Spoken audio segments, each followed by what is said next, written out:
네, 그동안 가상화폐가 화폐로서의 가치가 있느냐 없느냐에 대한 논쟁이 치열했었는데요. 대법원이 이 논쟁에 종지부를 찍었습니다. 범죄로 얻은 가상화폐도 범죄 수익에 해당돼 몰수할 수 있다는 판결을 내린 건데요. 네, 이런 가운데 직원들에게 폭언을 퍼붓고 폭행을 했다는 혐의를 받는 한진그룹 조양호 회장의 부인 이명희 이사장이 오늘 오전 경찰에 다시 소환됐습니다. 이틀 만에 재소환된 터라 귀추가 주목되고 있습니다. 네, 건국대 경찰학과 이용학 교수, 이수희 변호사와 함께 관련 소식 자세히 살펴보겠습니다. 어서 오십시오. 어서 오세요. 네, 범죄로 얻은 가상화폐도 범죄 수익에 해당된다. 그러니까 수익이다, 즉 경제적 가치다. 이런 판결을 내리면서 가상화폐가 화폐로서의 가치가 있다고 지금 얘기를 하고 있는데 일단 이 판결에 대해서 어떻게 보시는지 좀 두 분께 좀 간략하게 들어볼까요? 이수희 변호사께서 이 판결을 어떻게 보세요?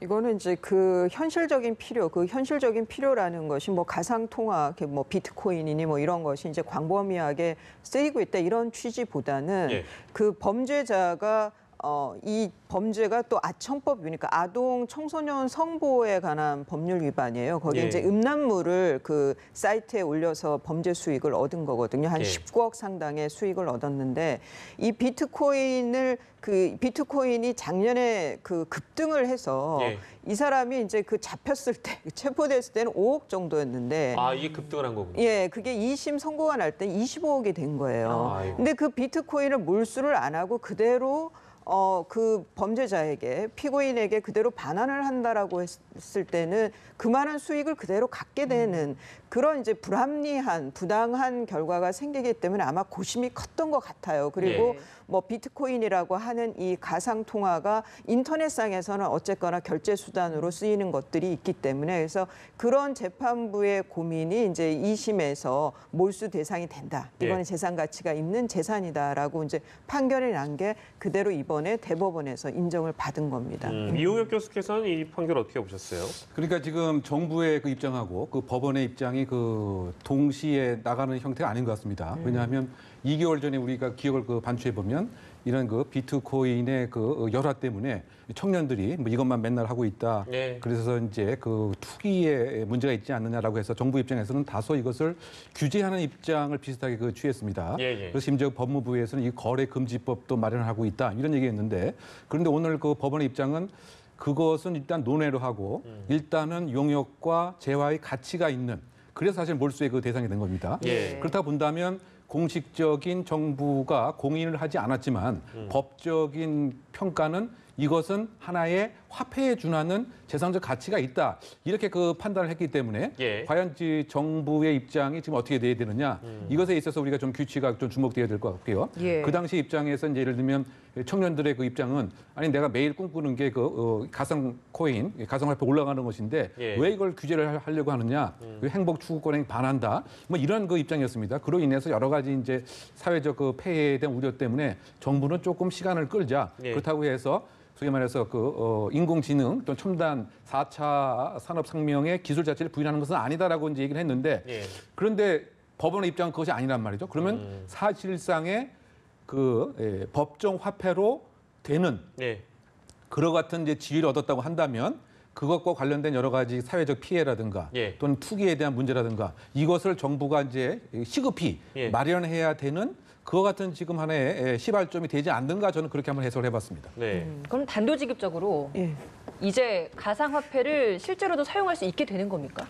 그러니까 이게 이제 그 가상 통화라고 이제 보통 정부에서는 얘기하죠. 이제 화폐라고 하면은 헷갈릴까봐 돈처럼 쓰일까봐 안 하는데, 근데 이것이 이제 그 받아주는 곳이 커져야만 한다는 이제 그 한계가 있죠. 아직은 받아주는 곳이 몇 군데 안 되죠. 인터넷 상에서만 쓰이는 거고. 다만 그런데 이것이 이제 그 유한하다 보니까 그다음에 투기가 되면서 이것이 이제 뭐 갑자기 가치가 급등을 했지만 이게 실질적인 그런 가치가 있는 거냐 아니냐 이거는 경제적인 가치 부분 그다음에 앞으로 향후의 전망이라든가 이런 것은 또 다른 관점인 거고 지금 대법원에서의 몰수 가능하다라고 한 거는 사실상 가치가 있다 이거는 사실상 가치가 있으니 그 범죄 수익이고 그러니까 피고인에게 돌려주면 안 되고 국고로 귀속시켜야 된다라는 그런 취지인 걸로 보입니다. 그러니까 법원의 입장은 정리하자면 몰수 대상이긴 한데 이게 뭐 화폐처럼 쓸 수 있다는 의미가 아니다.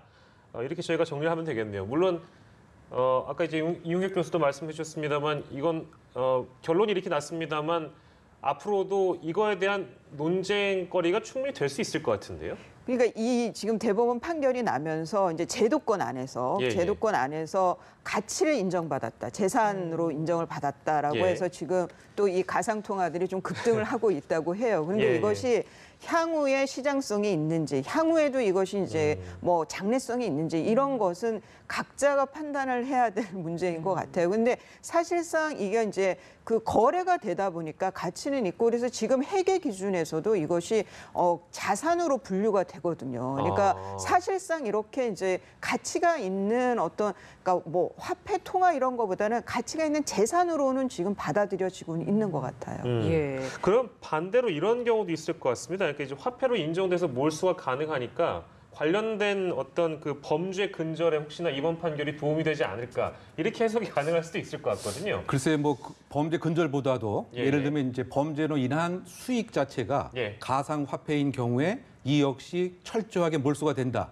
이와 같은 이제 그 함의점은 있겠죠. 그런데 그렇다고 해서 가상화폐에 관련된 범죄가 근절된다라고 보기보다는 오히려 가상화폐를 매개로 한 범죄가 더 증폭될 수 있지 않는가 생각이 됩니다. 예를 들면 이제 그 전자 그 화폐 안에 전자 지갑 안에 가상화폐가 있는 경우 누가 훔쳤다고 하면 과거에는 이것을 좀 절도죄로 처벌을 하는 데는 한계가 있었죠. 그래서 이번 같은 경우는 재산적 가치니까 절도죄에 의할 가능성도 충분히 생기는 것이고요. 이것을 하나의 그 회사의 중요한 수입원이었는데 예를 들면 CEO가 가상화폐를 혼자 갖고서 가버렸다. 그러면 이거 횡령죄에 의할 가능성이 더 생기게 되는 이와 같은 그 꼴일 테고요. 또 예를 들면 그 마약 범죄 그 같은 경우에 있어서 요즘에 그 가상화폐로 거래를 합니다. 왜냐하면 본인의 정체성을 숨기는데 무엇인가 유리하다고 이제 판단하기 때문에 그와 같은 경우에 있어서는 이제 그 수사하는 데 있어서 과연 지금 실제적으로 장부에 있는 사람이 주인이냐 아니면 실제 거래자는 따로 있느냐 이런 면에서 수사에 조금 어려움이 분명히 있을 것 같고요. 뭐 그런 측면에서 봤을 때는 수사의 그 다양성에 소위 말해 사이버 수사에 좀 더 강화가 형사법 기관에서 있어야 될 것 같고요. 어쨌든 질문에 대해서 다시 그 정리해서 답변을 드리면 범죄가 근절되기보다는 범죄로 인한 수익을 뺏길 수 있다고 하는 확실한 증거는 됐다. 하지만 오히려 가상화폐를 매개로 해서 이용을 하는 범죄는 더 증가할 수 있을 가능성이 있지 않느냐. 왜냐하면 이것은 분명히 인정해주는 수익적 가치가 있기 때문에 이것을 유통할 수 있는 기회 구조는 더 많이 생기게 되는 이와 같은 아이러니한 현상이 되지 않을까 보입니다. 예, 알겠습니다. 네, 이번엔 주제를 좀 바꿔보겠습니다. 오늘 경찰에 다시 소환돼 조사를 받고 있는 조양호 회장의 부인 이명희 씨에 대해서 좀 짚어볼 텐데요. 일단 다시 부른 이유가 뭡니까?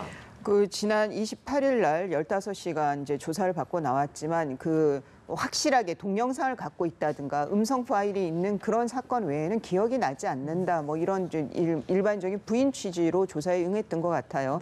그래서 아마 보강을 했을 것 같아요. 그 피해자들의 진술이라든가 엇갈리는 부분에 대해서 다시 한번 좀 보강 수사를 하고 그리고 다시 소환을 하는 걸로 보이는데 뭐 오늘은 이제 그 지난 28일 날 포토라인의 전개 굉장히 좀 수모스럽기도 하고 곤혹스러웠을 것 같아요. 그러면서 또 그렇게 포토라인에 서서 죄송합니다만 계속 반복했을 때는 여론이 더 악화될 수도 있고 그러면 구속영장 청구의 가능성이 훨씬 더 높아진다는 분에서의 좀 그래서 노출을 꺼려서 더 일찍 그 예정된 시간보다 일찍 출두를 한 것이 아닌가 싶은데 오늘은 아마 그런 다른 피해자들에 대한 보강 수사 이후에 또 그 이명희 피해자에 대해서 어떤 반응이 나오는지를 다시 한번 확인할 것 같습니다. 뭐 현재 경찰의 상황이 어떤지는 저희가 뭐 짐작할 수밖에 없는 상황이긴 한데 계속 기억이 나지 않는다고만 얘기를 하고 죄송하다고만 얘기를 하고 특히 뭐 이제 1차 조사에서 언론에 이제 보도가 됐던 그 영상에 관련된 것만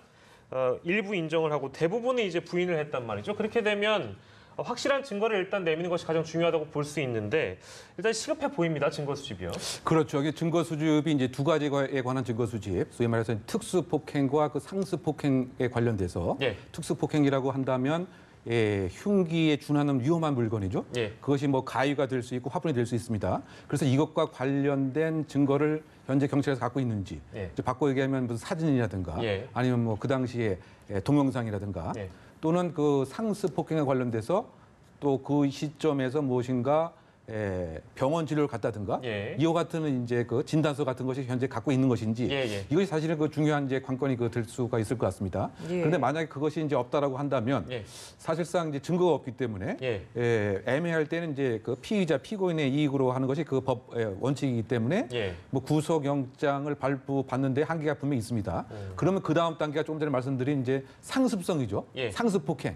즉 계속돼서 하나의 습관처럼 습비용으로서 이제 이 행동이 발현되었다. 예. 그것을 입증하기 위해서 뭐 예를 들면은 지금 일단 한 10명 이상이기 때문에 예. 상습성이 일단 좀 있다고 봐야 되지 않는가 이렇게 생각이 되고요. 예. 또 한편으로 봐서는 시간이 단발적으로 이루어진 것이 아니고 예를 들면 3년 전, 4년 전, 5년 전부터 계속 이루어졌다. 그러면 이것은 하나의 그 습벽과 이제 습관이다. 예. 뭐 이런 주장을 경찰에서 잘 이제 수사 서류에 꾸미지 않을까 그 생각이 됩니다. 예. 어쨌든 증거 자체가 어느 정도 이제 갖고 있는 건지 예. 물적 증거가 말이죠. 예. 그런데 그럼에도 불구하고 어쨌든 10명 이상이 일관된 얘기를 자세하게 상세하게 한다고 한다면 예. 딱 떨어지는 물적 증거가 없더라고 하더라도 예. 증거의 종합성이라고 하는 측면에서 범죄를 소명하는 데 좀 충분하지 않을까 이렇게 한번 예상해 봅니다.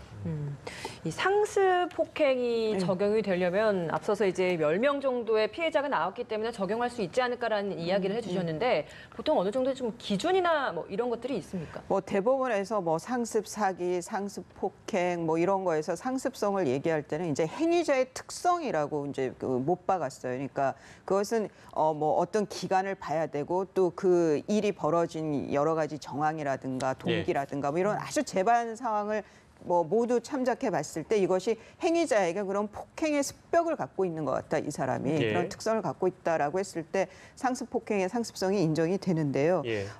지금 이 피해자들의 관계가 아마 다 이 기사라든가 운전기사라든가 아니면은 이제 그 직원들 예. 주변에 있는 사람들이고 그러면은 거의 일상적으로 이런 그 폭언이나 폭행이 이루어졌을 걸로 보인단 말이죠. 예. 뭐 여러 면에서 상습성이 인정될 가능성도 있는데 그 뭐 상습성에서 또 그 폭행 개별 폭행도 또 폭행죄 또 그 범죄 구성을 또 다 그 만족을 시켜야 되고요. 예. 근데 뭐 여러 가지로 아마 경찰이 애는 쓰겠지만 좀 지켜봐야 될 것 같습니다. 네. 뭐 어느 정도까지 이제 구체적인 진술이나 증거가 있는지는요. 예. 이제 2차 조사를 지금 받고 있는 상황인데요. 구속영장 신청은 딸들의 사례에 비춰봤을 때 당연한 수준이라고 보는 시각도 있는 것 같고요. 그거에 대한 어떤 논리가 좀 부족하지 않느냐, 아직까지 뭐 증거가 확실하게 드러난 게 없기 때문에 뭐 그런 전망하는 분도 계신데 이 교수께서 어떻게 보세요? 그러니까 그 조현민 씨 같은 경우는 경찰에서 구속영장을 그 검찰에 신청을 했지만 기각을 했죠. 그렇습니다. 왜냐하면 그때 구속영장을 검찰에 신청한 이후에 예. 처벌 불원서가 검찰청에 도착을 했기 때문에 그 당시는 폭행 혐의로 기소를 구속영장에 적시했습니다. 그러니까 예. 반의사 불벌죄이기 때문에 당연히 이제 기각이 되었지만 예. 이번 같은 경우에는 지금 11명 중에서 10명이 처벌을 원하고 있는 것 같습니다. 예. 그렇다고 봤을 때는 아까 말씀드린 이제 그 상습성이 분명히 있다고 봐야 될 것 같고 예. 그다음에 지금 그 행위 양태를 개별적으로 보게 되면 그 운전 기사의 경우에 있어서는 운전 중에 그 구두를 뭐 던졌다라든가 이런 것도 가중처벌도 받을 수도 있습니다. 왜냐하면 운전 중인 차량에 있어서 폭행을 하는 경우 가중처벌도 받을 수가 있고요. 예. 그리고 이제 화분이라든가 가위라든가 또 그리고 그 대상자가 한 사람이 아니고 종류가 상당히 많습니다. 예. 가사 도우미에서부터 운전사에서부터 근로 그 노동자 또는 임직원 뭐 이런 등으로 봐서는 구속영장을 분명히 이제 청구할 것이고 예. 다만 이제 법원에서 이것을 이제 받아들일까의 여부는 아까 말씀드린 대로 예. 상습성의 그 기준, 행위의 방법과 성질이 예. 상당히 유사하지 않습니까? 고성을 들인다든가 욕설을 한다든가 예. 특히 무엇인가를 늘 던진다든가 그러면 이것은 개인의 중요한 습벽이 이렇게 늘 발현됐다. 예. 이것에 초점을 맞춰서 참고인들의 조소를 꾸려서 예. 청구를 한다고 한다면 발부 가능성이 좀 높지 않는가 한번 추정해 봅니다. 그렇게 보셨는데요. 네, 네. 뭐 그 말씀해 주시죠. 이게 이제 그 구속영장의 발부 요건에는 이제 뭐 다들 잘 아시지만 범죄 중대성이 있고 그다음에 증거인멸, 도주 우려 뭐 이런 거. 지금 이명희 전 이사장의 경우에는 그 지위 때문에 증거인멸의 우려는 있죠. 그 피해자들에게 뭐 회유를 시도한다든가 예. 그럴 가능성은 있어 보여요. 이전에 어떻게 했는지 그거는 이제 경찰에서 좀 더 파악을 해야 되겠지만 그런데 죄질은 상당히 나쁘죠. 막 일상적인 막 폭언 뭐 이런 폭행이니까 예. 죄질은 상당히 나쁜데 이것이 상습 폭행이라 해도 법정형이 3년 이하예요. 그러니까 이거를 범죄 중대성에 있어서 이게 예. 뭐 갑질 문안이 뭐 굉장히 비난 가능성은 굉장히 높지만 그 범죄 중대성에서 저는 좀 물음표거든요. 예. 그러니까 죄질은 나쁘지만 그런 면에서 좀 구속영장 청구는 한다 하더라도 예. 발부 여부는 저는 굉장히 고심이 깊을 것 같아요. 법원이. 중대성을 형량으로 좀 판단을 하는 겁니까? 뭐 법정형 쪽을 좀 많이 보죠. 그게 예. 그렇다면 이 상황도 좀 지켜보긴 해야 되겠네요. 실제 발부가 된다고 하더라도 그 이후의 상황이 조금 저희가 또 지켜봐야 될 상황인 것 같습니다. 오늘 여러 가지 사건 사고들 만나봤는데요. 가상화폐부터 시작해서 이명희 씨 관련 케이스까지 저희가 살펴봤습니다. 두 분과 함께했는데요. 건국대학교 경찰학과 이용혁 교수 그리고 이수희 변호사와 함께했습니다. 고맙습니다. 고맙습니다.